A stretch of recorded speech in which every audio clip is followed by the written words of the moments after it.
Bismillahirrahmanirrahim.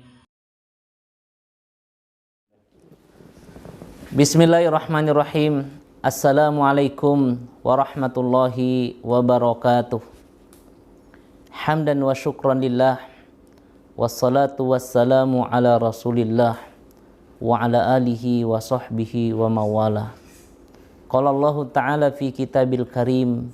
A'udzu billahi minasyaitonir rajim. Bismillahirrahmanirrahim. Syahrul Ramadan alladzi unzila fihil Qur'an hudal linnasi wa bayyinatin minal huda wal furqan ila akhir ayah. Amma ba'd. Kaum muslimin dan muslimat dimanapun Anda berada, Ramadan itu merupakan bulan cintanya Allah. Allah sangat cinta kepada kita. Wujudnya Allah hadiahkan Ramadan ini kepada hamba-hambanya yang beriman. Allah jadikan Ramadan ini sebagai syahrul Quran, bulannya Al-Quran. Karena Allah kepingin hamba-hambanya, khususnya orang-orang beriman, semuanya terbimbing lewat wahyunya Allah Subhanahu wa ta'ala. Allah juga menjadikan Ramadan ini sebagai syahrul maghfirah, bulan ampunan. Karena Allah kepingin pada bulan Ramadan inilah kemudian seluruh dosa-dosa anak Adam, hamba-hamba Allah itu semuanya dibersihkan. Dan Allah juga menjadikan Ramadan ini sebagai syahrul doa, bulan di mana doa-doa kita diijabah oleh Allah Subhanahu wa ta'ala. Satu yang kita bahas pada kesempatan saat ini, Ramadan sebagai syahrul Quran, sebagai bentuk cintanya Allah kepada hamba-hambanya. Syahrul Ramadan alladzi unzila fihil Quran, bulan yang di dalamnya diturunkan bulan Ramadan, Al-Quran, itu namanya bulan Ramadan. Sehingga kenapa bulan Ramadan menjadi sangat istimewa? Karena Allah pilih ini Ramadan sebagai tempat diturunkan Al-Quran. Ternyata kalau kita lihat dalam hadis yang diriwayatkan oleh Imam At-Tabrani, ternyata bukan hanya sekedar Al-Quran yang diturunkan pada bulan Ramadan. Suhuf-suhufnya Nabi Ibrahim itu diturunkan di malam pertama atau di hari pertama bulan Ramadan. Taurat itu juga diturunkan pada hari ke-6 bulan Ramadan. Kitab Injil diturunkan pada hari ke-13 bulan Ramadan. Kitab Zabur itu juga diturunkan pada hari 18 bulan Ramadan. Kesimpulannya apa? Semua kitab-kitab samawi include di dalamnya Al-Quran itu diturunkan bulan Ramadan. Itulah yang menyebabkan kenapa Ramadan itu menjadi sangat istimewa. Sehingga kalau kita kepingin mulia di dalam bulan Ramadan dan mendapatkan kemuliaan di dalam bulan Ramadan, salah satu agenda wajib yang tidak boleh kita lepaskan adalah memperbanyak waktu bersama dengan Al-Quran. Baik itu tilawah, baik itu tadabbur, apapun namanya, kita memperbanyak waktu bersama dengan Al-Quran. Siapa sih yang mau kita contoh berpuasa? Tentu Rasulullah yang paling ideal. Bagaimana sih puasanya Rasulullah dengan Ramadan? Ternyata diceritakan dalam hadis, itu Rasulullah setiap malam didatangi oleh malaikat Jibril. Ngapain? Bersanding bersama dengan Jibril untuk bertadarus. Saya membayangkan terkadang Rasulullah yang baca, Jibril yang menyimak. Ataupun sebaliknya, Jibril yang baca, Rasulullah yang menyimak. Dan itu berlangsung sepanjang bulan Ramadan. Rasulullah senantiasa didatangi oleh Jibril untuk kemudian tilawah Al-Quran. Sahabat-sahabat yang mulia, para tabi'in, kita juga temukan dalam sejarah. Mereka menghabiskan waktu-waktu terbaik mereka untuk membaca Al-Quran. Subhanallah. Az-Zahabi kemudian membuat catatan. Bagaimana sih sikap para salafus soleh, para ulama-ulama terdahulu di dalam bulan Ramadan? Imam Malik itu saudara, setiap hari mengajarkan ilmu-ilmu agama, mengajarkan hadis-hadis Rasulullah. Ketika datang bulan Ramadan, majelis mereka tutup. Kenapa? Karena Imam Malik kepingin fokus terhadap Al-Quran ketika datang bulan Ramadan. Imam Syafi'i, kata Az-Zahabi dalam kitab Syiar Alam An-Nubala, mengatakan Imam Syafi'i itu ketika datang bulan Ramadan beliau mampu menghatamkan sampai 60 kali. 60 kali, Allahu Akbar. Berarti Imam Syafi'i itu setiap hari 2 kali hatam. Hari pertama Imam Syafi'i sudah 2 kali hatam, hari kedua sudah 4 kali, hari ini hari ke-6, berarti nanti sore Imam Syafi'i itu hatamnya 12 kali. Allahu Rabbi.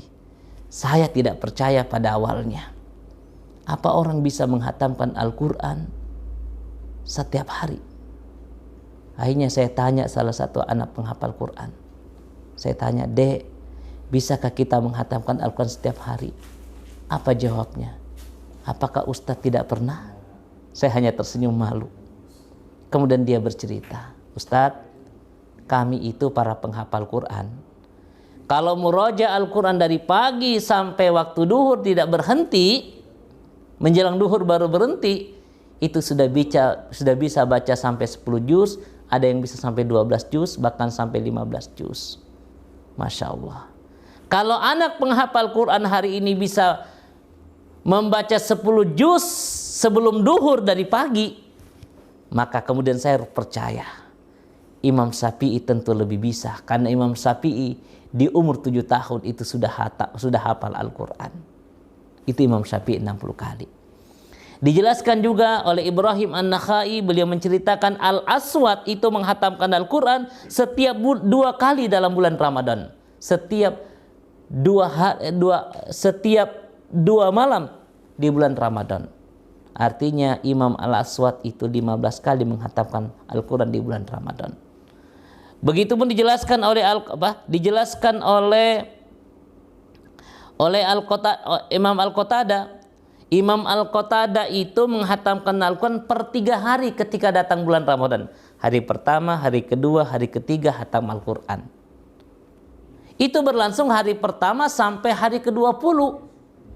Dan ketika sudah masuk 10 hari terakhirnya, Imam Al-Qatada itu menghatamkan Al-Quran setiap malamnya.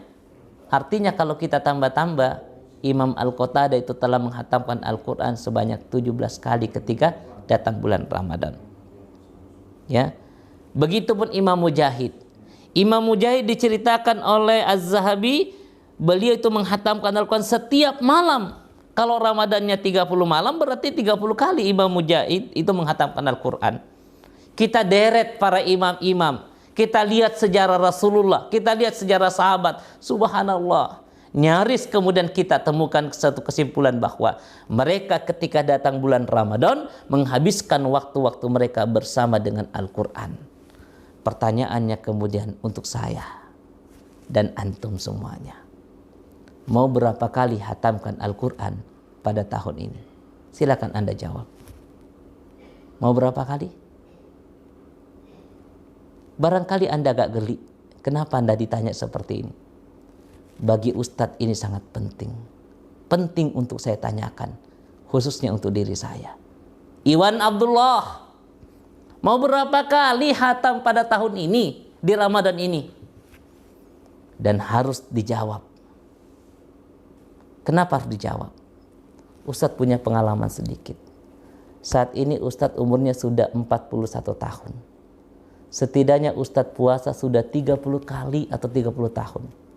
Ternyata dalam 30 tahun puasanya Ustadz itu pernah ketemu Ramadan dan tidak hatam Quran.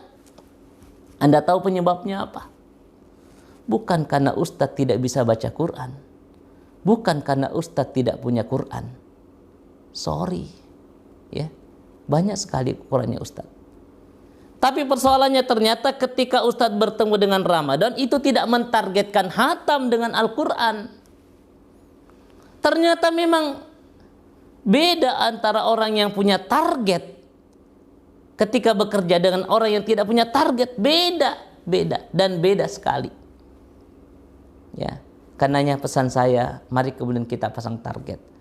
Karena target itulah kemudian yang akan membedakan sikap kita terhadap bulan Ramadan bersama dengan Al-Quran. Maka insya Allah ketika kita sudah pasang target, kita bermohon kekuatan kepada Allah agar Allah Subhanahu wa ta'ala kemudian bisa kemudian kita menghatamkan Al-Quran. Minimal 1 kali, minimal 2 kali, minimal 3 kali. Dan Anda yang sudah pernah 1 kali, minta kepada Allah, ya Allah, kepingin merasakan hatam 2 kali ya Allah. Anda yang sudah pernah 2 kali, minta kepada Allah, ya Allah, kepingin hatam 3 kali ya Allah. Anda yang sudah pernah 3 kali, minta kepada Allah, ya Allah, kepingin hatam 4 kali ya Allah. Anda yang sudah pernah punya pengalaman Ramadan hatam 4 kali, minta kepada Allah, ya Allah, kepingin 5 kali ya Allah. Dan rasakan pasti beda. Pasti beda. Mudah-mudahan tausiah ini bermanfaat buat kami secara pribadi. Hadanallah wa yakum ajma'in. Muliakan dirimu dengan Al-Quran di bulan Ramadan. Assalamualaikum warahmatullahi wabarakatuh.